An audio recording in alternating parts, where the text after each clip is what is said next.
This channel does not promote any violent, harmful, or illegal activities. All content provided by this channel is meant for an educational purpose only.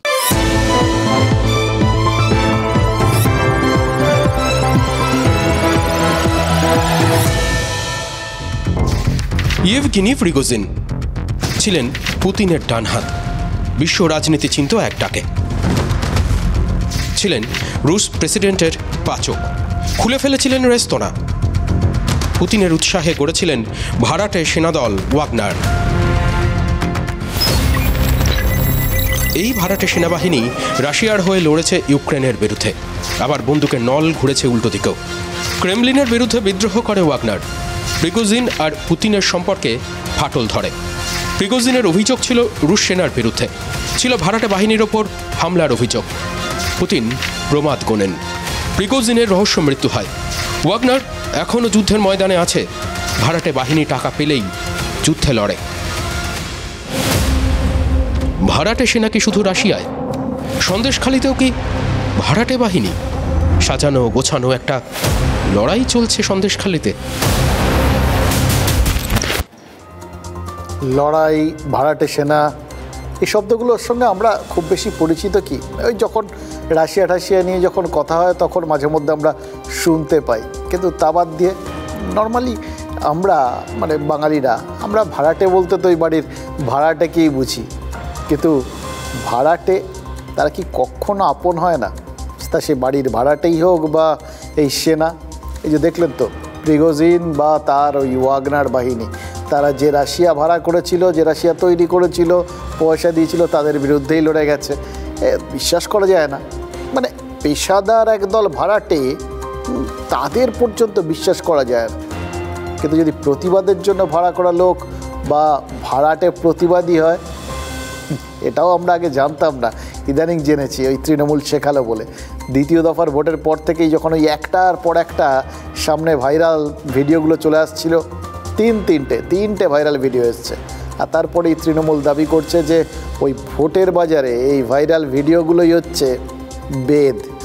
কিন্তু sting operation বলে যে video viral হয়েছে, সেটা কে বানিয়েছে সেটা কিন্তু কিছুতেই জানা যাচ্ছে না।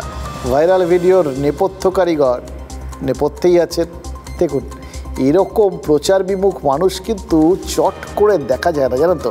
যার ভিডিও জোর দৌলতে একদম চারপাশে এরকম ভোটের বাজারে এরকম একটা আলোড়ন তৈরি হলো, একটা আন্দোলন কমপ্লিটলি ভাড়াটেদের দ্বারা পরিচালিত, এরকম একটা অভিযোগ তোলার সুবিধা পেয়ে গেল বা সুযোগ পেয়ে গেল তৃণমূল। সেই মানুষটা কীরকম নিভৃতে নীরবে লুকিয়ে রয়েছেন, দেখে অবাক লাগছে না? দেখুন, আমরা তো জানি যে এরকম ভাইরাল ভিডিও যেটা অসংখ্য লোক দেখে। আর এই সোশ্যাল মিডিয়াগুলোতে জানেন তো, এই ভিডিও যত বেশি দেখে, মনিটাইজ করা থাকলে তত বেশি রোজগারও হয়। তিনি রোজগার করার দিকেও খুব একটা আগ্রহী নন, বা হয়তো রোজগার আপন মনে হয়েই যাচ্ছে, তিনি নিশ্চিন্তে আছেন।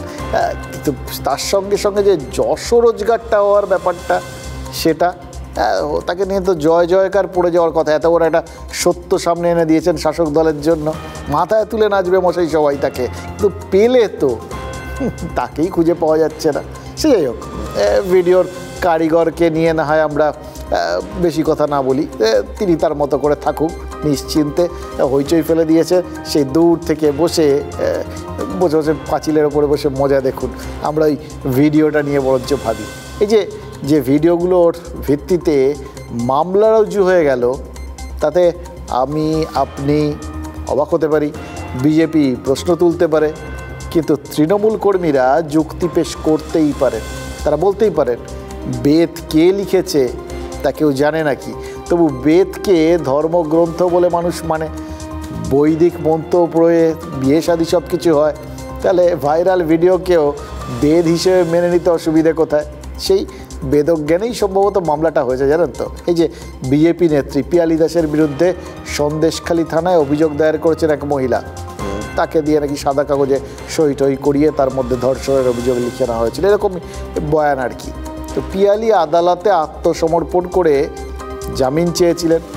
আদালত তাকে জেল হেফাজতে পাঠিয়েছে। দেখুন, সন্দেশখালিতে নারী নির্যাতনের অভিযোগ থেকে ভাইরাল ভিডিও প্রকাশ এবং তারপরে এই পিয়ালির জেল যাত্রা, এই পর্যন্ত পৌঁছে মনে হচ্ছে একটু থামতে হবে। একটু পেছন ফিরে তাকিয়ে একটু ভাবুন তো, দেখবেন তৃণমূল এই যে সমস্ত সাজানো ঘটনার অভিযোগ করেছিল, পিয়ালির ভাইরাল ভিডিও প্রকাশ করে দাবি করেছিল যে সব ঝুট হ্যাঁ, তাহলে কি সেই সব দাবি একদম সত্যি? সেটাই মান্যতা পেয়ে গেল। তাই তো হচ্ছে পিয়ালি জেল হেফাজতে। কিন্তু উল্টো বক্তব্য তো আছে। বিজেপির বসিরহাটের প্রার্থী রেখা পাত্রর দাবি কি? তিনি বলছেন মিথ্যে মামলায় পিয়ালিকে ফাঁসানো হয়েছে। তাহলে পিয়ালির সঙ্গে ও ভাইরাল ভিডিওতে রেখাকেও দেখা গেছিল, সুতরাং তার নামেও মানে রেখার নামেও অভিযোগ দায়ের হয়েছে। রেখা বলছেন সেই সমস্ত অভিযোগ মিথ্যে। কি দাঁড়ালো তাহলে? ষড়যন্ত্রের পাল্টা হিসেবে আর একটা ষড়যন্ত্রের অভিযোগ সামনে চলে এলো। অর্থাৎ কেউ না কেউ ওই কোনো অন্তরালে থাকা ভাড়াটে বাহিনীর ওপর ভরসা করেই যে বিপক্ষকে মাত করার চেষ্টা করছে, সেটা কিন্তু আমাদের কাছে একদম স্পষ্ট। তৃণমূলের গুন্ডা বাহিনীরা যখন মানুষের ওপরে অত্যাচার করে না পাচ্ছে, তখন রাজ্যের পুলিশ দিয়ে মিথ্যে কেস দেওয়া হয়েছে। এই মিথ্যে কেসের জন্যে এইভাবে মিথ্যে কেস দিয়ে এইভাবে আমাদের এই আন্দোলনের মায়েদের অ্যারেস্ট করার জন্য, এই পিয়ালি দাসকে অ্যারেস্ট করার জন্য এই রেখা পাত্র ছেড়ে দেবে না। আর শুধু পিয়ালি দাস নয়, এরকম সন্দেশখালীর অনেক মা বোনের নামে এরকম মিথ্যে কেস দেওয়া হয়েছে। তা সেই প্রত্যেকটা মা বোনের হয়ে বলছি, এই রেখা পাত্র দেখে নেবে। এই মা বোনেদেরকে মিথ্যে কেস দিয়ে এই পিয়ালি দাসকে আজকের কোর্টে জামিন হতে গিয়েছিল, তাকে মিথ্যে কেস দিয়ে আজকের অ্যারেস্ট করার জন্য রেখা পাত্র তাদেরকে ছেড়ে দেবে না। এখানে অ্যারেস্ট হওয়ার বিষয়টা আইনের পথে চলবে। আইন তাকে অ্যারেস্ট করেছে, কি আইনের ঊর্ধ্বে আমরা কেউ নই। আমরা সকলেই আইনকে সম্মান জানাই, শ্রদ্ধা করি। সেই আইন যদি তাকে হাজত দিয়ে দেয়, তাহলে এখানে আমাদের কি বক্তব্য থাকার? দিদি ভয় পেয়েছে, আন্দোলনকারীদের দিদি ভয় পেয়েছে। আপনি আত্মসমর্পণ করবেন কেন? আত্মসমর্পণ কেন করলেন? অভিযোগ না হলে আত্মসমর্পণ করলেন কেন? অভিযোগটা তো আজকেরই কোর্টে আসার পরে জানলাম না। অভিযোগটা কোর্টে আসার পরে, তার আগে আমি জানতাম না যে এই অভিযোগ। আমি কোনো হুমকি দেইনি, আমি সৎ পথেই আছি, সত্যের পথেই আছি। কাগজে অভিযোগ করিয়েছেন? না, আমার কোনো ভুয়ো কাগজে অভিযোগ নেই, এমন কোনো প্রমাণ নেই। চক্রান্ত, দিদি আন্দোলনকারী ভয় পেয়েছেন। শুরুতেই রাশিয়ার ভাড়াটে বাহিনী, ওই ওয়াগনারের কথা বলছিলাম না, দেখুন তারা ভাড়াটে বাহিনীর বিষয়টা বোঝানোর জন্য বলছিলাম আর কি। কারণ এই সন্দেশখালিতে যারা আন্দোলন করছিলেন, যারা হইচই ফেলে দিয়েছিলেন, ওই যাদের অভিযোগগুলো আমরা বারবার দিনের পর দিন আপনাদের দেখিয়েছি, যে মা বোনেরা সবাই রাস্তায় নেমে এসেছিলেন, একের পর এক বিভিন্ন রকম অভিযোগ তুলেছিলেন, তাদেরও আসলে তাদের বিরুদ্ধে হতো অভিযোগ যে তাদের টাকা পয়সা দিয়ে তাদের আন্দোলনে নামিয়ে দেওয়া হয়েছে। সুতরাং তাদেরও তো সেই অর্থে ভাড়াটে বাহিনী বলা চলে, পেশাদার ভাড়াটে বাহিনী, এর বাইরে তো অন্য কিছু ভাবতে পারবেন না। এবার আরেকবার ওই ভাড়াটে বাহিনীর তাহলে মনস্তত্ত্বটা বোঝার চেষ্টা করি। ধরুন ওই যে রাশিয়ার ভাড়াটে বাহিনী ওয়াগনার, তাদেরও তো আমরা দেখালাম যুদ্ধের মাঝপথে তারা কিন্তু ইউক্রেন ছেড়ে পালিয়েছিল, উল্টে রাশিয়াকে তাক করেছিল। অর্থাৎ চাপে পড়লে তারাও বিগড়ে যায়।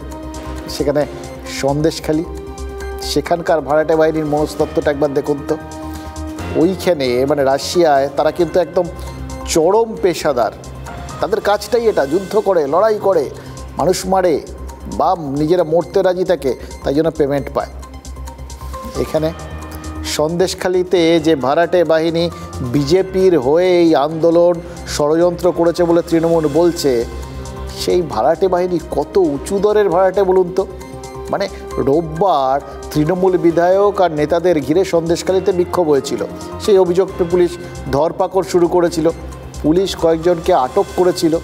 তারপর ওই বের মেজুরে বিক্ষোভ শুরু হয়। কাল সারা রাত বের মজুরে বিক্ষোভ দেখিয়েছেন মহিলারা। এবার শাসক দল বলছে এই বিক্ষোভ, এই প্রতিবাদ সবই সাজানো চিত্রনাট্যের অংশ। কিন্তু কতটা সাজানো এবং কতটা পেশাদার ভাড়াটে বাহিনী হলে এভাবে মানে এরকম নিবিষ্ট মনে নিজেদের কাজে নিজেদের কথা দেওয়া আছে সেইটা মাথায় রেখে সারা রাত এভাবে বিক্ষোভ দেখানো যায়, রাত পাহারা দেওয়া যায়। ভাইরাল ভিডিওর চাপ, তৃণমূলের প্রচার, পুলিশের ধরপাকড়, এতগুলো চাপ সামলে কি করে এই ভাড়াটে বাহিনী এরকম এক বজ্ঞা মনোভাব দেখাচ্ছে বলুন তো? আর একটা প্রশ্ন, এই সন্দেশখালীর তৃণমূল নেতা দিলীপ মল্লিক বললেন আইনের ওপর তাদের আস্থা আছে। আচ্ছা, আইনেই যখন আস্থা আছে তখন তৃণমূল কেন এইভাবে ভাইরাল ভিডিওকে বেদ বাক্য মনে করে প্রচারে নামলো? তারা কিন্তু কখনো বলেনি তারাই সত্যতা যাচাই করেছে এই ভিডিওর, তারাই এই ভিডিও করিয়েছে বা স্টিং অপারেশন করিয়েছে, তা বলেনি। একটা ভিডিও ভাইরাল হয়েছে, সেটাকে সামনে রেখে সেটাকেই সত্য বলে নিয়ে তারা প্রচারে নেমে পড়েছে। তাহলে তারা তো আইনের জন্য ওয়েট করতে পারত, আদালতের বিচার প্রক্রিয়া শেষ হওয়ার জন্য অপেক্ষা করতে পারত। সবার ওপর ভাইরাল ভিডিও সত্য, তাহার ওপরে কিছু নাই বলে তৃণমূল তাহলে প্রচারটা করছে কেন? সেটা কি ওই বাহিনী, যেটাকে তৃণমূল ভাড়াটে বাহিনী বলে মনে করছে, সেই বাহিনীকে কিছুতেই মাঠ ছাড়া করা যাচ্ছে না বলে? তাই কি কল্যাণীর সভায় আজ মুখ্যমন্ত্রী তথা পুলিশ মন্ত্রী বলেছেন সন্দেশখালীর ভাইরাল ভিডিওকে অস্ত্র করে শুধু ওই বিজেপির মণ্ডল সভাপতিকে ধরলে হবে না, পেছনে যারা রয়েছে তাদেরকেও শাস্তি দিতে হবে, অর্থাৎ গোড়ার থেকে আন্দোলনটা উপড়ে ফেলতে হবে। সিপিএমের হারমাতগুলোই তো বিজেপির ওস্তাদ এখন, কাজী ওরা কারসাজিগুলো জানে। শুধু লোকাল মন্ডল প্রেসিডেন্টের শাস্তি পেলে হবে? যারা মদতদাতা, যারা উদ্গাতা, যারা বলেছে বোম চাই, রিভলভার চাই, টাকা চাই, আর গ্যারেন্টি বাবু বললেন কি संदेश खाली में पूरा देश में संदेश हो गया, पूरा देश में खबर रह गया कि संदेश खाली में क्या हो रहा है। আমি বললাম ওরে সত্যের জয় আছে, মিথ্যে চিরকাল স্থায়ী হয় না।